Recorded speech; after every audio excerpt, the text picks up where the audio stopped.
Hi everyone. Happy Tuesday to you. I'm kind of, this week's kind of flying by. Um, so I wanted to talk a little bit actually about work anxiety. I've kind of noticed as I have the link again to the Dragon Trees Rituals of Transformation 108-day journey to your spiritual life. And I've had people kind of say that maybe that doesn't belong on a work-related website, and I disagree because this isn't just about bookkeeping. I work from home, and my work kind of has a tendency to kind of run away with itself if I'm not paying attention to it. Um, so let me ask you this: have you ever felt like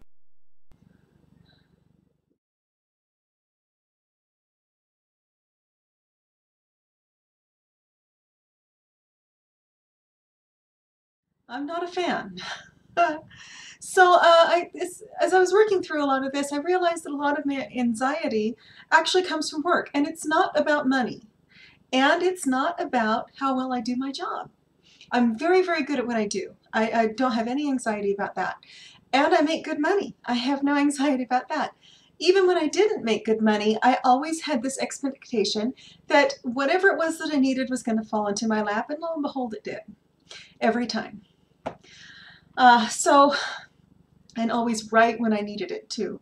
I've always managed to, to do okay, um, one way or another. So I've never had a lot of anxiety about money. And I don't, again, I know that I know how to do my job. I know that I'm very good at it. So it's not about performance either. And so I was thinking about what is work anxiety? Am I the only person that ever feels this way? The case is usually no. And I started kind of looking up and seeing some of the things that happens when people get anxious about work. And again, that's exactly what it's called, is work anxiety. Again, I'm looking at this from Calm, the Calm Clinic, and the link is in the description. And they talk about things like, what creates anxiety to start with. Maybe if you're in a position that you can't leave and you don't like, that would create anxiety. If you actually are in a job that has cubicles or offices. A lot of my anxiety stems from feeling like I don't have control over my schedule. Now, I have a lot of obligations that I happily take on, and if I feel like I have no control over my schedule, in other words, if someone else is controlling my time, let's see if I can think of a better way of doing this. If I feel like someone else is telling me what to do and when to do it, in other words, a conventional job, I don't do well with those. I don't enjoy them because I have other obligations. I am a single parent. I'm trying to wear, basically to do 3 full-time jobs, and the only way to do that is for me to have control over my schedule so that I can say, okay, I need to move my work day down another hour so I can fit in my workout and just kind of make sure that I'm playing Tetris with my schedule and that all the little pieces fit and that works for me. And sometimes working from 9 to 5 doesn't work for me. Sometimes I've committed to carpools and field trips and out-of-state trips and the like, in an expectation that the person that controls my schedule is me. So once I feel like I'm losing control of my schedule, I'm losing control of my time, somebody else is actually telling me what to do and when. This is not the same thing as a client saying, I have a deadline I need you to meet. It is, we need you to be at your desk, at your computer from 9 a.m. to 5 p.m. Monday through Friday, come hell or high water. And I don't like doing that for a lot of reasons, and I'm going to kind of go into some of that. Another thing they kind of assume if you have work anxiety is that you're good at what you do. If you're not very good at your job, well, then you're probably going to have some anxiety related to that. But if you are good at your job, if you're working really hard and you have anxiety related to work, this is for you. And again, their final assumption was it's not about money. I make reasonably good money. I certainly have the potential to make more, and you know, what I do really excites me and I love it. But I've come to find out over the past 8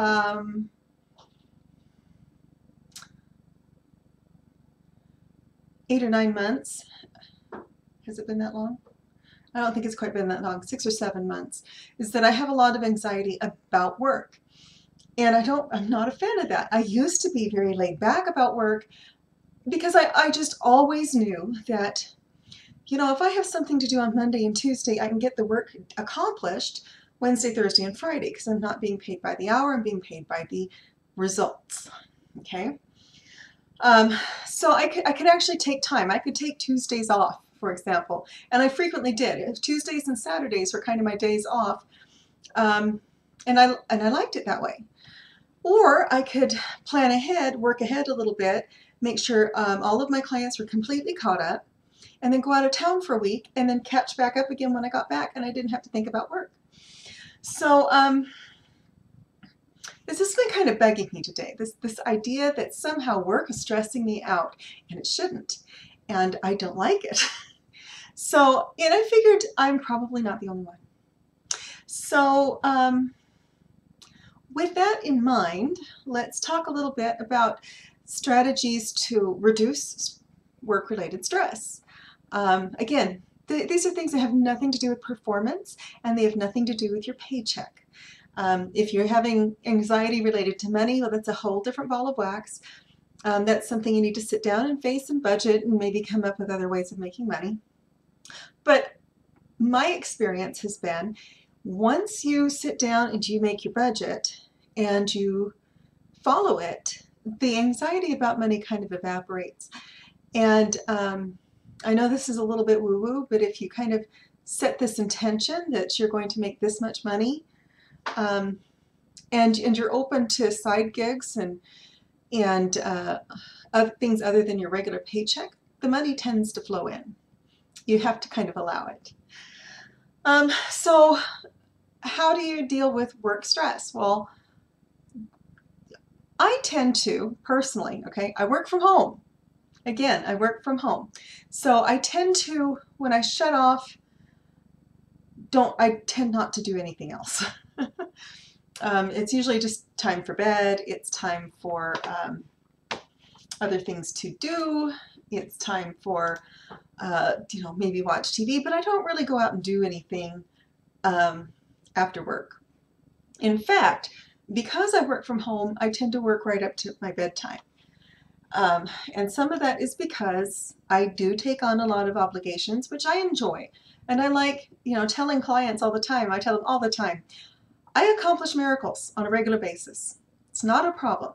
I have one client, he needs 3 months worth of stuff done today, and this is actually the first time I've gotten to it. He will get it done, you know, he will get those reports in the morning. But one of their suggestions is actually, don't go straight home from work and relax. And, you know, don't make work the sum of your experiences. Now, when my children were little, I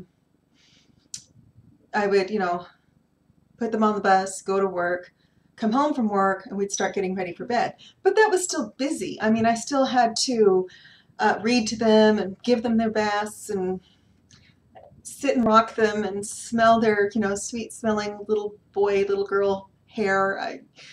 That wonderful smell that little kids have right out of the bathtub. I had to feed them their dinner. I had to make sure, you know, I had to, you know, follow the bedtime routine. And that would take a couple of hours, really.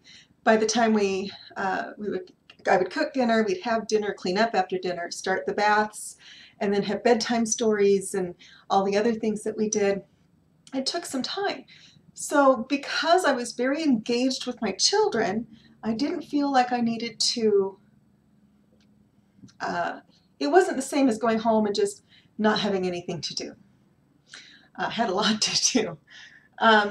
So that helped a lot, at that time in my life. That was the time when I worked in corporate America, when I actually had to punch a clock. It's the last time I've ever had to punch a clock. And the fact that I had these kids, these adorable little kids that needed that much attention, helped a lot. And I didn't ever think about work. I never took that work home. And I think that's another thing, is if you take work home and allow it to ooze out of the workspace and into other parts of your life, it contributes to anxiety. So if you can leave it at home, or sometimes it helps for me to get done early so that I get all of my work done, and maybe by 2 o'clock on Friday I'm finished for the week. Because of the way I work, I can do that, and sometimes that helps. Number 2, exercise.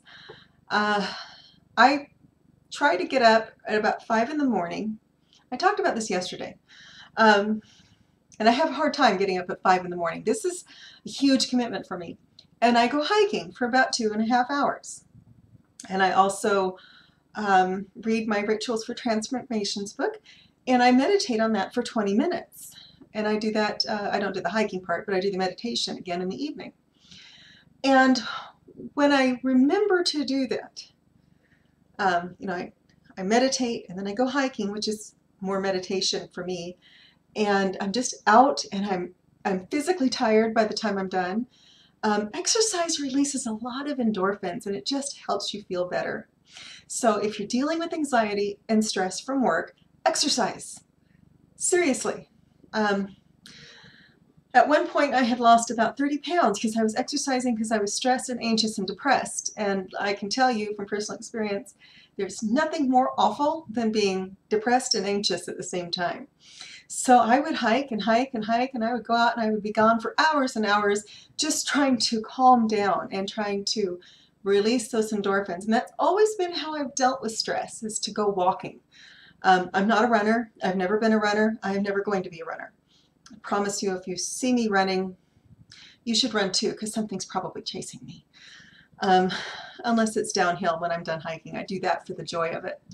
I'm just not a runner, but I will get out and walk. And if I'm really upset, I have found from the time I was about 18 that the best, or even younger, the best thing for me to do if I'm upset and stressed, or just dealing with life, is to get out and walk until I feel better. Sometimes that kind of comes back to bite me, because I have walked, 5 miles in one direction and then decided, okay, now I feel better. Oh, now I gotta walk back. But it helps. It really, really helps. And added bonus is you become more fit and you lose weight and you start to look better too. Also, the very muscles that when you're stressed and anxious, you tighten up your muscles. And a lot of it's subconscious, so you don't realize you're doing it.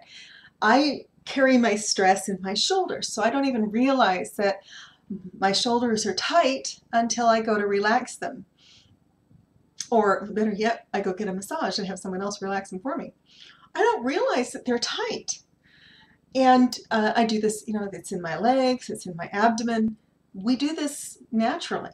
So if you get out and you exercise, you're actually making yourself too tired to tighten those muscles, which actually reduces cortisol, which is a stress hormone. So if you exercise before work, it releases stress throughout the workday.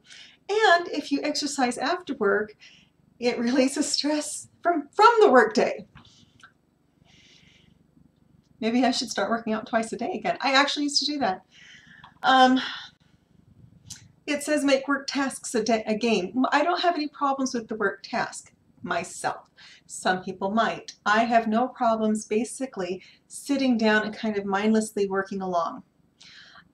Some of my work requires a lot of thinking, and some of my work doesn't. So, when I need a mental break, I go into and start doing things that doesn't require me to think quite as hard.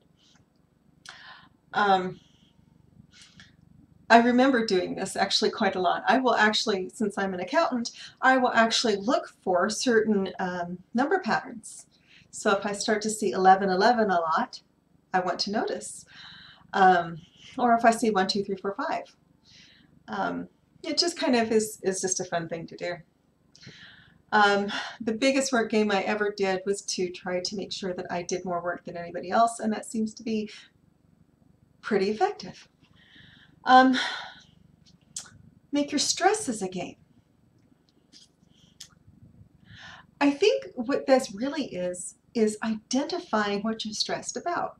Like I said, my stress is not about the people I work with. The controller is absolutely wonderful. I adore her. I work well with her. We get along great. It's actually upper management that's a problem with this particular client. For one thing, I feel like anyone that introduces themselves with their degree, unless they're a medical doctor, they are justifying it.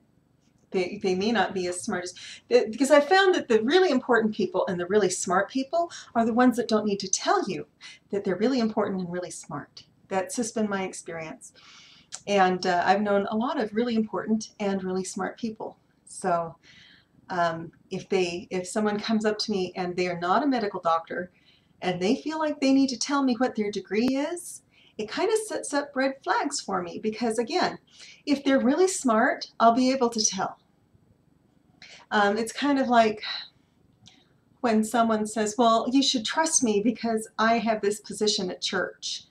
And I go, if you have to tell me what your position at church is and that you're a righteous person, you're probably not. It's like being a lady. If you have to tell people you are, you're not. So if you have to tell me your degree to tell me that you're smart, you're probably not. But you know, the top thing is to figure out what you're stressed about. Is it the people we work with? I have been in that position where the people that I work with actually stressed me, although the job didn't. I have been in the position where everything about the job stressed me. I hated that job. I felt overwhelmed. It was, I felt like I had been thrown to the wolves, basically. It was actually my first time ever being an office manager. And I have found out that I don't like being an office manager. I can do it, but it feels like I'm trying to keep too many balls in the air at once. And so it's just not something I enjoy. I would rather focus on one aspect of it. So if you're making your stresses a game, the very first thing you're doing is identifying what those stresses are. Is it the people you work with? Is it the job that you're doing? Do you feel incompetent with your job? Do you feel like you can't ever get caught up? Do you feel like there's just not enough hours a day? Do you feel like everybody else is demanding things from you and you have no time for yourself? That's one of the reasons they say to stay busy after work, is to actually take the time for yourself. Because if you don't take care of yourself, nobody else is going to do it.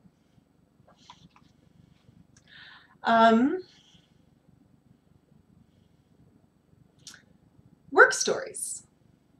Start creating a different story. You know, as I was going through my rituals for transformation, they talked about how words are so important. And I thought about that, and I thought about, I don't remember who it was, but it was a performer. It may have been Barbara Streisand, but I don't think it was. Or Whitney Houston. It was somebody like that. And they were about to go on stage, and someone said something to them about, well, now you have to go on stage. And she said, oh no, these people paid to see me. This is what I love to do. I get to go on stage.